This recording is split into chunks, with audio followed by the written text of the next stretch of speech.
Welcome back to ClearSpot. You're paying $200,000 to $400,000 a year for an O&M contract you think protects your asset. But I've reviewed over 150 of these contracts in the last 3 years. And here is the brutal truth. 78% of them are designed to protect the contractor, not you.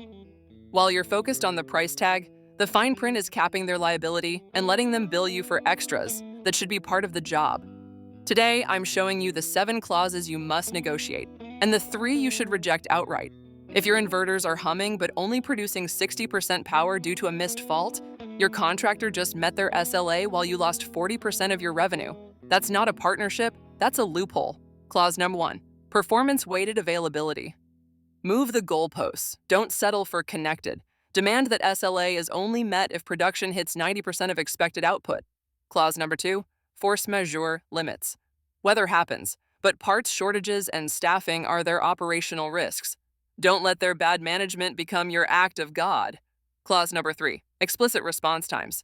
Don't accept as soon as possible. You need 48-hour hard deadlines with liquidated damages attached. Clause number 4, production-based guarantees. Tie the contract to the PFD output. If production drops, they pay the difference. This aligns their wallet with your yield. You think everyone else is fine with these terms. They aren't.